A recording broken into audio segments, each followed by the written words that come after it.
विराजमान रामपुर वन उपमंडल अधिकारी श्री गुरु हर्ष सिंह जी और उनके साथ उपस्थित यहाँ पर हमारे सरान जो हमारा रेंज है वहाँ के आरो साहब कुंदन नेगी जी और बाकी एक सर और भी है, उनका नाम मुझे पता नहीं है, हमारे दीक्षा जी हैं। और यहाँ पर जो है ये जो योग मंडल है इसके सम्माननीय प्रधान जो है महेंद्र पटेल जी हैं और इनकी कार्यकारिणी के सभी सदस्यगण, और यहाँ पर जो है हमारी महिला मंडल के प्रधान सचिव जितने भी हमारे तीनों ही महिला मंडल यहाँ पर है। और सॉरी ओम प्रकाश नेगी जी का नाम मैं लेना भूल गया, हमारे जो है सम्माननीय जो सचिव है कांग्रेस के रामपुर से, इनका मैंने बहुत समाज सेवा में नाम बहुत सुना है और जानते मिलना बहुत कम होता है क्योंकि अपने जो है सोशल एक्टिविटी में रहते हैं।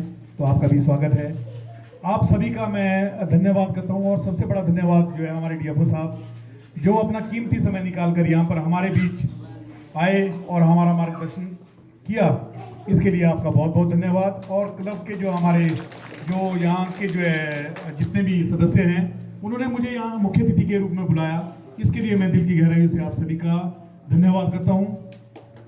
भाई और बहनों, अभी डीएफओ साहब ने हमको जो है सारी कोई पर्यावरण के बारे में सारी चीज़ें कोई कहने की है, मैं सिर्फ 5 मिनट में अपनी बात समाप्त करूँगा क्योंकि हमने प्लांटेशन भी करनी है, उसके बाद आप सभी ने जाना, साहब का बड़ा कीमती समय है। सिर्फ 5 मिनट में अपनी बात समाप्त करूँगा क्योंकि बहुत सारी चीज़ें जो है डीएफओ साहब ने बहुत सारी क्या ओवरऑल जो है जो हमारा पर्यावरण है उसको सारा कवर कर दिया है, ठीक है। और हमारे जो है ओम प्रकाश नेगी जी ने भी आपको सारा क्या समस्या आ रही है उसके बारे में बताया।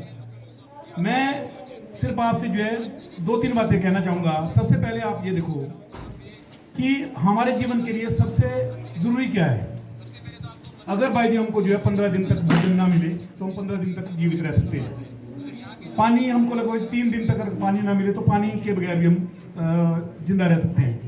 अब इससे ज़रूरी आप बताओ ऐसी कौन सी चीज़ है, हाँ, और ये कहाँ से आती है?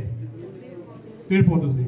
और ये कहाँ से मिलती है? फ्री। ये कोई हमसे पैसा लेते हैं फ्री में ना, और फ्री की चीज़ जब मिलती है तो उसकी वैल्यू का हमको रहता नहीं है एहसास जो फ्री में मिलती है।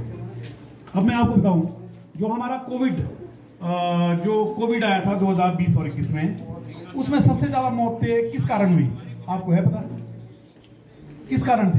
लोगों को ऑक्सीजन नहीं मिली, लाखों लोगों ने अपनी जिंदगी समाप्त कर दी। उस टाइम ऑक्सीजन का पता लगा जब ऑक्सीजन की जो है जो मशीन होती है वो लोगों को वहाँ पर नहीं मिली, उसके कारण जो है लाखों लोग जो है तड़प कर मर गए, कोई गाड़ियों में मर गए, कोई कहीं, मतलब उस टाइम जो है अंतरात्मा जो है जो मतलब कहते हैं कि भाई तकलीफ होती थी उस चीज़ को देख के। लेकिन जो हमारा जो है पर्यावरण है, जो हमारे पौधे हैं जो हमको ये जीवन देते हैं, 1 सेकंड मैं कहता हूँ 1 मिनट के लिए अगर सांस ना मिले तो आदमी मर जाएगा 1 मिनट के अंदर। तो इसीलिए जो ये पर्यावरण संरक्षण क्यों जरूरी है। आज दिल्ली की, अगर जैसे सर ने कहा दिल्ली की बात है, दिल्ली के अंदर जो औसतन जो एज आदमी की रहती है, माना कि जैसे हिमाचल में 70 साल एक आदमी की जो है औसतन एज है कि भी इतना आदमी जीता है, तो दिल्ली में वो जो है 10 साल कम हो चुकी है। हर दूसरा आदमी जो है वहाँ जो है अस्थमा दमे से पीड़ित है।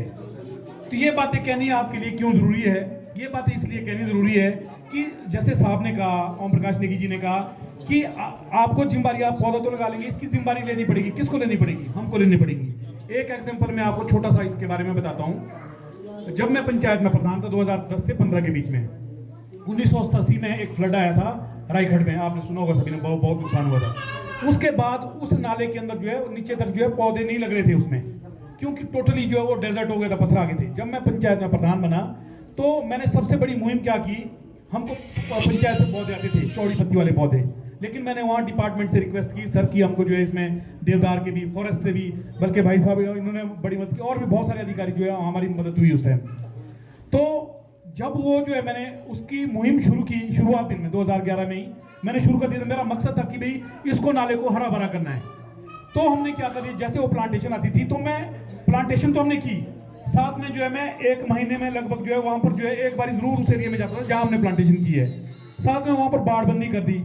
बाड़बंदी के साथ जो वहाँ का जो वार्ड मेंबर था उनकी जिम्मेदारी लगा ली कि अगर भाई जी यहाँ से इतने पौधे खराब हुए तो वो आपके जो है ग्राम सभा में आपको खड़ा होकर वो बात करनी पड़ेगी, आपका जवाब देना पड़ेगा। सबको जिम्मेवारी बांध दी। जब वो जिम्मेवारी बांधी, आज मुझे बड़ा हर्ष होता है। आज जो है मैं ये नहीं कहता हूँ कि पंचायत ने वो किया, लेकिन जो है फॉरेस्ट डिपार्टमेंट ने किया और दूसरी समाज सेवी संस्थाएं उन्होंने किया, लेकिन हमारे मिले जुले प्रयास के कारण आज जो है आप देखेंगे वो पूरा नाला जो है पूरा हरियाली हो गई है, पूरे पौधे पौधे वहाँ पर। तो आज मैं जब वहाँ से चलता हूँ तो मुझे खुशी होती है और इसका अवार्ड भी मिलता है। आज आप देखें बहुत सारी कठिन था, बल्कि मैं सच में बताऊं इतनी ज़्यादा व्यस्तता है इस समय दफ्तर में कि कभी रात 9-10 भी बज रहे हैं, छुट्टी लेने का तो कुछ अवकाश नहीं है। तो लेकिन फिर भी इतने प्रेम से आपने न्योता दिया। कहाँ पे है महेंद्र जी?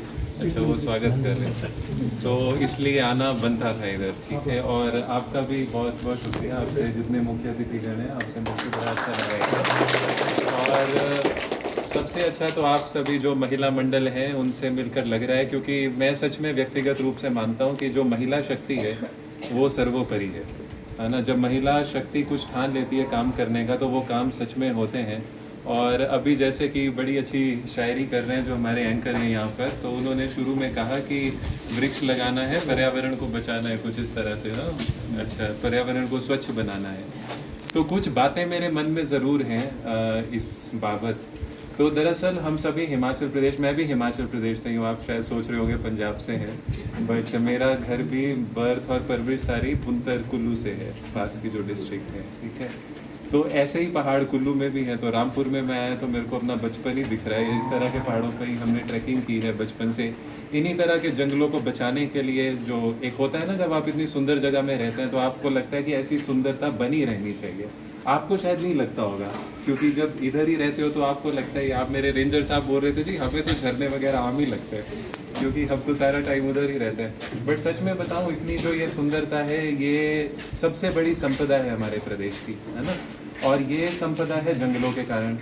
अभी जंगल रहेंगे तो ये सुंदरता भी रहेगी, हमारा पर्यावरण बचा रहेगा। आप देख रहे हो आजकल इतने लैंडस्लाइड्स हो रहे हैं, असमय वर्षा हो रही है, उसका एक ही कारण है, जंगलों का नुकसान। ठीक है, इसको आप लोगों ने शायद सुना होगा, इसको साइंटिस्ट लोग बोलते हैं क्लाइमेट चेंज। क्लाइमेट चेंज मतलब कि ये जो वातावरण है ना, ये बदल रहा है। बदल रहा है क्यों? क्योंकि हम जंगल काट रहे हैं, हम प्रगति के नाम पर बहुत ज़्यादा प्रकृति के साथ छेड़छाड़ कर रहे हैं। उसके कारण ये जो वातावरण है इसमें परिवर्तन आ रहे हैं। और फिर आप देखते हो कि असमय वर्षा होती है, बहुत ज़्यादा होती है, और उससे बहुत ज़्यादा नुकसान होता है। जैसे कि अभी आपने देखा समेज में 31 जुलाई को, 1 अगस्त को मैंने 2 अगस्त को यहाँ ज्वाइन किया और 31 की रात को वहाँ क्लाउड बर्स्ट में पूरे का पूरा गांव चले गया था। अब ये क्यों हुआ है, अगर आप थोड़ा सा समझें, जो आंकड़े ये कहते हैं कि इस बार हिमाचल प्रदेश में 24% कम बारिश हुई है जो आम बारिश के मौसम में होनी चाहिए। लेकिन फिर भी जो नुकसान हुआ है बहुत ज़्यादा हुआ है। वो इसलिए हो रहा है कि बारिश कम हो रही है, लेकिन जितनी भी हो रही है वो एकदम से बहुत ज़्यादा हो रही है। तो हमारे जो पहाड़ हैं उसको सोख नहीं कर पाते, मतलब उस पानी को हजम नहीं कर पाते। पानी नीचे बहता बहता फिर सैलाब बनता हुआ बहुत ज़्यादा नुकसान हो रहा है। हमारा जहाँ अपना दफ्तर है वहाँ भी रेंजर साहब का वो टूट चुका, वहाँ भी। तो हर जगह रामपुर में हम देख रहे हैं कि पहाड़ बस गिरते जा रहे हैं। उसका एक ही कारण है कि हम अपने जंगलों को नहीं बचा पा रहे, है ना। मैं जानता हूँ सड़कें बननी चाहिए FRA में, ठीक है, दफ्तर में इस तरह की बहुत आती हैं प्रार्थनाएं, वो हम सब जानते हैं कि जो प्रगति के काम होने हैं वो होने हैं, ठीक है। लेकिन हम सब की जिम्मेदारी ये भी बनती है कि एक एक वृक्ष को हम जैसे अपने पुत्र पुत्रियों का वो करते हैं ना, उनको पालन पोषण करते हैं, उसी तरह से ये वृक्ष भी हैं। क्योंकि सबसे पहली बात तो ऑक्सीजन। आप दिल्ली जाके देख लो, वहाँ पे सबसे कठिन चीज़ क्या है? वहाँ पे पैसा बहुत होगा लोगों के पास, आराम बहुत होगा, उनको मतलब सड़कें होंगी, उनको सिलेंडर वगैरह अपनी पीठ पे लेके नहीं जाना पड़ता होगा, लेकिन उनके पास क्या नहीं है? सांस नहीं है ना। तो जो सबसे मूल चीज़ है वो नहीं है। क्यों? वहाँ जंगल नहीं है, ठीक है। तो ये हमें समझना है कि हम लोग, बेशक कुछ कठिनाइयाँ हैं पहाड़ी जीवन में, कुछ कठिनाइयाँ हैं, लेकिन फिर भी हमें प्रकृति ने बहुत कुछ ऐसा दिया है जो और किसी के पास नहीं है, जो जीवन जीने के लिए मौलिक है, ठीक है। वो सब क्या है? जंगल है, वृक्ष हैं। तो आज जो ये पहल की है वो उसी के लिए है, वृक्षारोपण हम करेंगे। लेकिन इसमें कुछ मैं आपके साथ बातें शेयर करना चाहता हूँ। देखो, वृक्षारोपण बड़े सालों से हो रहा है, वन विभाग तो करता ही है, ठीक है, आप लोग भी करते हैं। मेरे पास भी दफ्तर में बहुत लोग आते हैं, जी हमें वृक्ष दे दीजिए, हमें यहाँ पौधे लगाने हैं, स्कूल में लगाने हैं, पंचायत में लगाने हैं। वो तो एक मैं देखता हूँ उत्साह बहुत है, और ऐसा नहीं है कि ये जो बातें मैं बता रहा हूँ आपको खुद से नहीं पता है, आप भी वो सब कुछ जानते हो, ठीक है। समस्या क्या आती है कि हम जो वृक्ष लगा देते हैं एक बार, आप देखो सब कुछ समझदार हो, आप सब जानते हो, देख रेख नहीं हो पाती है ना। फिर क्या होता है, हम प्लांटेशन करते हैं, फिर वो प्लांटेशन जल जाती है फायर सीजन में, है ना। तो मैं तो आपसे ही चाहता हूँ, आप सब कुछ जानते हो, मेरे से ज़्यादा ही जानते हो, इतना भी मैं जानता हूँ, क्योंकि आपका तो दिन भर इधर ही रहते हो, हम तो दफ्तरों में बैठे रहते हैं, कभी कभी बाहर निकलते हैं, है ना। आप ही मुझे बताइए कि इसको हम कैसे सॉल्व करें। आप कह रहे हो देख रेख नहीं होती, देख रेख कौन करेगा? मुझे लगता है कि जो आप जैसे महिला मंडल हैं उन्हीं को देख रेख भी करनी है। हाँ, हमारे गार्ड भी हैं, उनको भी देख रेख करनी है, बट एक गार्ड के पास आप जानते हो इतने बड़े बड़े पहाड़ हैं, है ना। एक गार्ड कहाँ कहाँ। देश दुनिया की हर खबर सबसे पहले देखने के लिए फॉलो करें Dainik Savera TV, YouTube, Facebook, Instagram, X और व्हाट्सएप चैनल पर।